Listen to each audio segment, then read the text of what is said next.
I've talked before in the last few WrestleMania reviews about how the WWF had this streak of time where they would have a terrible show, then a really damn good show, a terrible show, then a really damn good show, a terrible show, and then we get here to WrestleMania 14, and what I feel is a truly great show, and one of the truly great and most important and significant and well executed WrestleManias of all time, frankly. Now, I know some of the WrestleMania 17 lovers are going to sit there and crap on me for saying this, but I don't care. I stand behind it. WrestleMania 14 had more risk associated with it. There were more things that could go wrong. There were things that could spell disaster for the company if it didn't go well. And I feel that this show overall was more significant in the grand scheme of things than a WrestleMania 17. And I flat out feel that this was just a better overall show than WrestleMania 17. I know, flame away with your keyboard fingers of fire. I don't care. But this was a really good show, held at the Fleet Center in Boston, Massachusetts. This was a very important show for the WWF in 1998. This really, truly was. As a company, they were still getting beat by WCW in the ratings, but they were starting to do things differently. And they were taking that creative turn that was oh so necessary and going where Turner and WCW couldn't. They went to the other side, if you will. And as a result, they were starting to carve out their own niche and truly present something different. While at the same time, I think, and you could really see that here in 1998, they had finally caught up with the times again. And in some ways, you could say they were creating the times. They were their own pop culture phenomenon. And it was really starting here in 1998. So even though WCW was still kind of sort of reigning supreme in terms of the ratings and in terms of the perspective of wrestling fans in general, the WWF was gaining hard and gaining fast and picking up a lot of momentum along the way. But a key moment and a key point in WWF, WWE, and wrestling history happened right here at WrestleMania 14. Now, to me, the show got off to a flying start with this tag team battle royal. When you think about it, you think of all the tag teams that were in this match here. It just goes to show you the talent level in the business at that time and the depth of the talent level of the tag team division in the WWF at the time and of the roster as a whole. You had two teams for Los Boricuas. You had two teams from the Nation of Domination. You had the freaking Rock and Roll Express in this. You had the Godwins in this. You had all these different tag teams. And then, of course, you had the return of Hawk and Animal, the Legion of Doom, who are now going to be billed as LOD 2000 with their new manager, Sonny. This was a great kind of way to kick off this Mania show. It was something you were throwing a freaking bone to the fans. It was well done. I like how they got so many tag teams involved in this match. No, it wasn't a visual masterpiece or anything incredibly awesome, and it didn't need to be. You got that WrestleMania moment of LOD coming back with a new kind of gimmick, with a new manager, and they win this battle royal for a future tag team title shot. A good, solid way to kick off the pay-per-view, in my opinion. Then you get a match that I feel is quite underrated when it comes to talk of good or very good or great WrestleMania matches. It was a light heavyweight championship match between Taka Michinoku and Aguila. This was a really good match, and like I said, I think a lot of times people frankly sleep on this, and you forget with what ended up happening with Kai and Tai and Michinoku and Funaki, and indeed, you forget that Taka Michinoku was a long-reigning light heavyweight champion and a damn good one. And he could really go in the ring, and you clearly saw that here.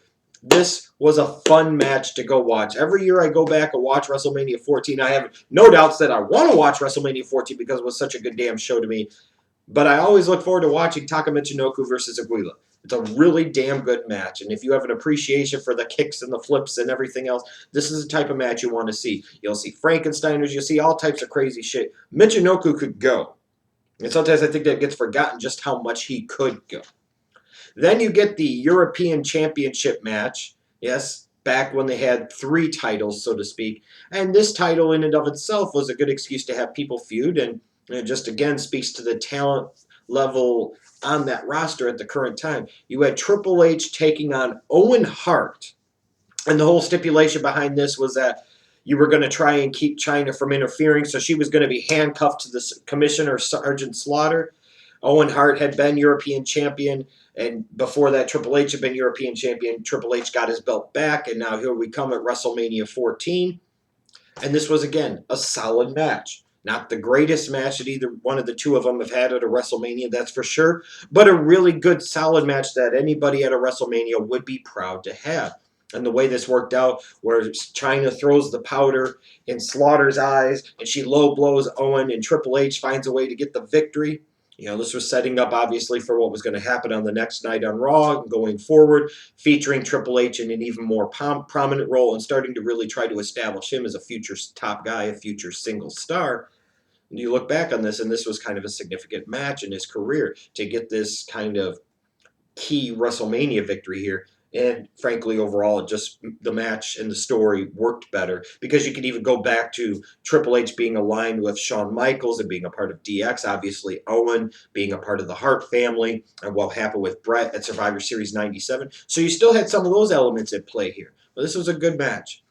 And you get to the mixed tag match. And this to me is an example of the WWF being with the times and current with the times and in some ways leading the pace in terms of the times. Mark Mero and Sable defeating the artist formerly known as Goldust and Luna. Dustin Runnels was doing some wacky shit at this time. And of course, this was all tying in to Prince's whole thing at the time of where he was trying to protect his intellectual properties, and he was changing his name because the studio owned his name, all this other stuff. So he was mirroring what Prince was doing, where he was going by the artist formerly known as Prince, and then he would eventually become the symbol. And Goldust took that and just did all types of crazy, weird, creepy shit. And it worked because he was with Luna Vachon, damn it. Everything that Luna Vachon was ever associated with, in my opinion, was made better because Luna Vachon was associated with it. One of the more underrated managers in wrestling history, one of the more underrated women in the history of the professional wrestling business, and it's a shame she's not in the Hall of Fame. And then when you look at Mark Mero and Sable and the way this whole thing played out, you've got Mark Mero getting jealous of all the attention that Sable's getting and all the crazy sexual stuff that Sable is doing. This was really just a showcase, in my opinion, for Sable, and that was okay because at the time she was incredibly hot. She was probably one of the 5 biggest stars in the WWF, which was really saying something at a time with a talented, loaded talent roster. Sable was one of the big dogs, so to speak. She was one of the main draws, no matter what anybody wants to say. And again, she was part of that key element for the WWF at this time, where they were really starting to gain some traction and some foothold and starting to gain back their market share from WCW because they could go places. They were afforded the luxury to go places that Ted Turner and WCW weren't allowed to go. And Sable was a perfect avenue for that. An okay match here, and Sable could do her thing in the ring a little bit, as long as you kept her away from the mic. And she could go just a little bit in the ring. She wasn't that bad.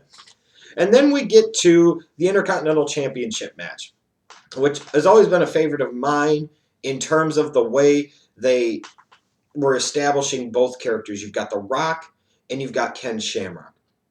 And now I've heard people talk about how they wish Daniel Bryan would be more maniacal and he would lose it more and he'd get himself disqualified on purpose sometimes because he'd go over the edge. Well, that's what they were doing with Ken Shamrock here.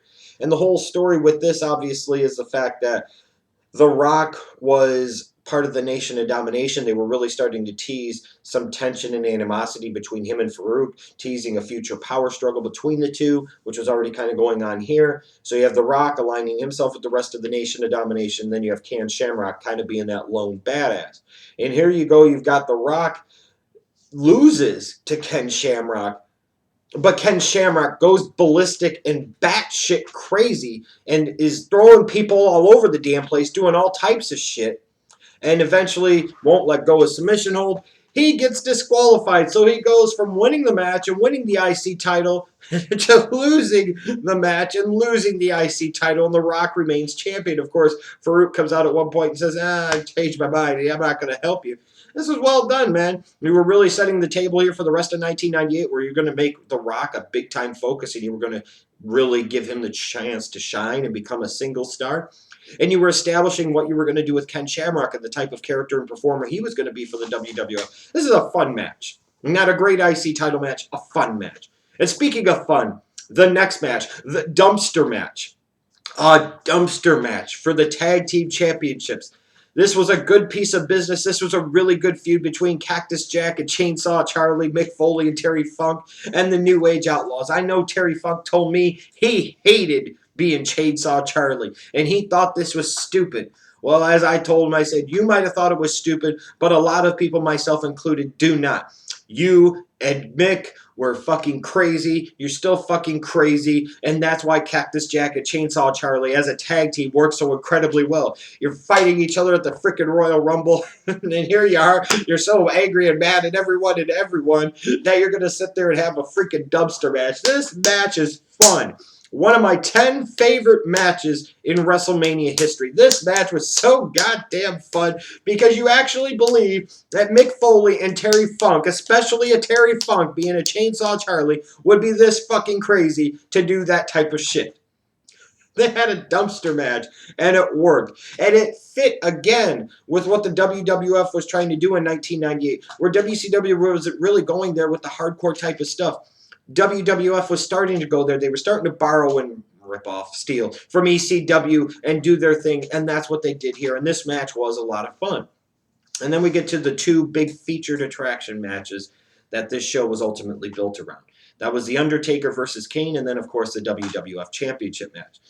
Now, before the Undertaker-Kane match even started, what I always loved about this match was this was really the first major time that they had an engagement that they fully touched. You had been teasing this since Bad Blood, the Hell in a Cell match, and now you get to WrestleMania 14, and now it feels like a huge attraction, a huge deal, because now these two guys are going to face off against each other. But before all of that can even happen, there's Pete Rose in the ring, bashing Boston and talking shit, and out comes Kane to start a yearly tradition that would carry on through WrestleMania 16, where he tombstone pile drives Pete Rose. And that's always kind of fun to see, frankly. But as far as Undertaker and Kane, this is easily a much better match than the one they had at WrestleMania 20. This is definitely a WrestleMania-worthy match because of all the story that was heading into it. And, you know, Undertaker won here, but it was a really good match. These two guys went out there, and I still think it might be the best pure match that Undertaker and Kane ever had facing each other. Now, sure, later on, they would go on to have the Inferno match. I believe it was at Unforgiven that year.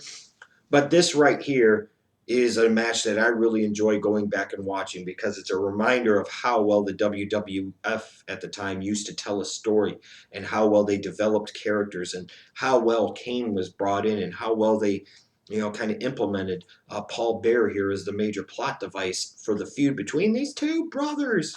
So it's very well done in a really good WrestleMania match with a really good payoff. But speaking of payoffs, on this pay-per-view, it ultimately comes down to the main event.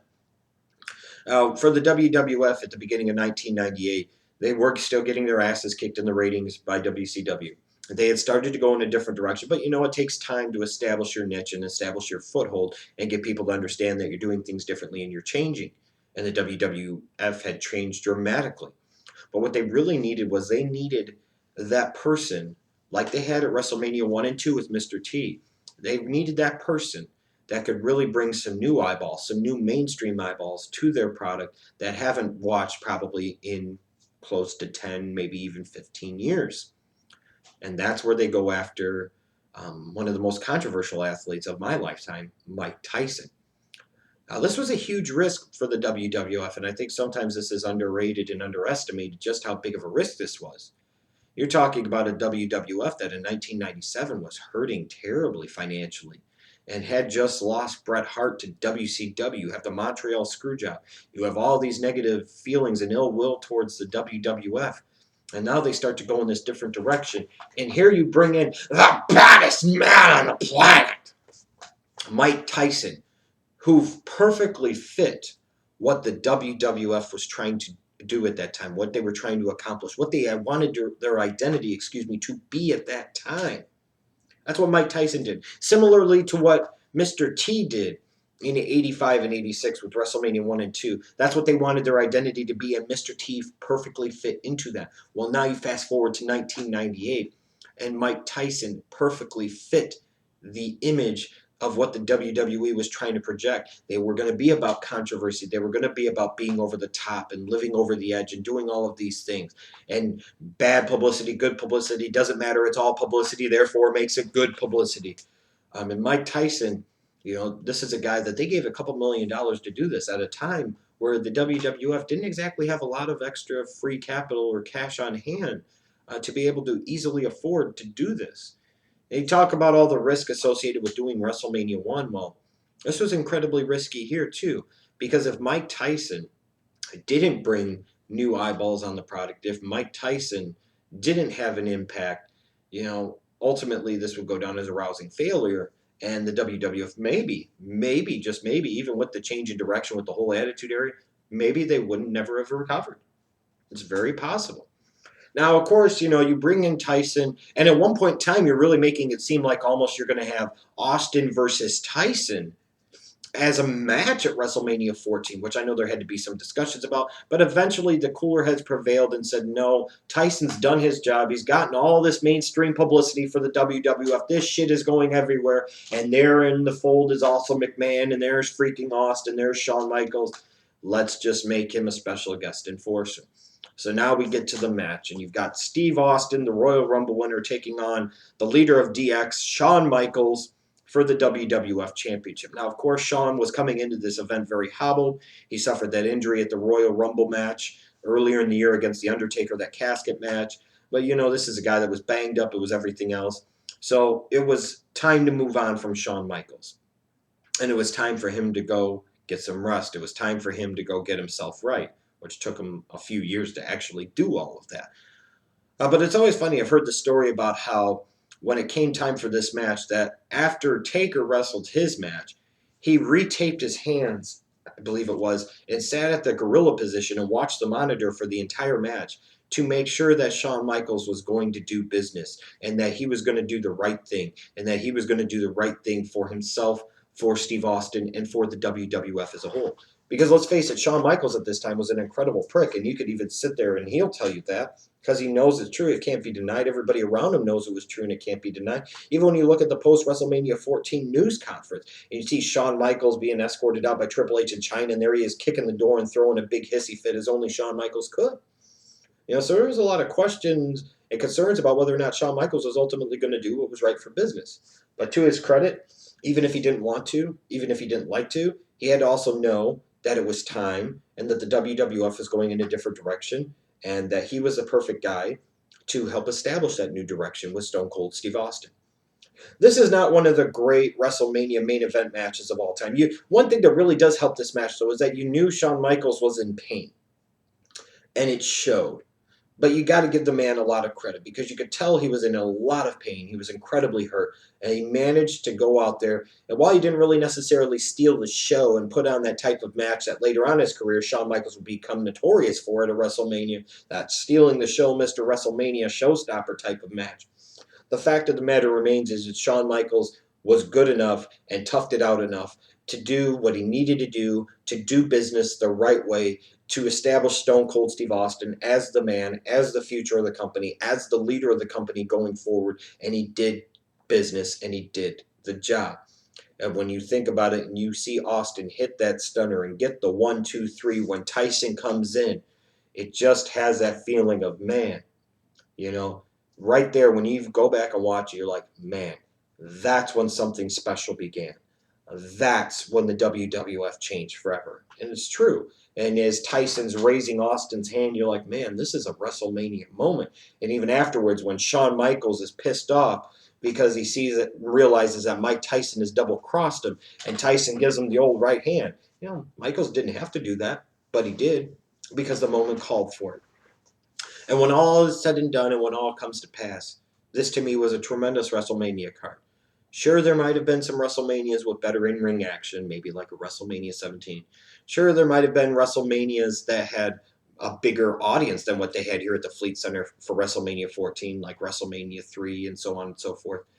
But you cannot take away from the historical significance and the meaning of this show and what it represents. It really represents how a couple of years before, and even maybe a year before, the WWE was fighting, going in a different direction, and was stubbornly clinging to the way they had done business, and they were failing to understand where they needed to go. By 1998, they clearly understood where they had to go.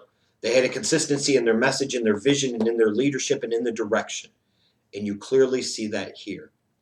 And this show was very well put together. This is, to me, the ultimate pay-per-view that represents the Attitude Era and all the good that the Attitude Era could be.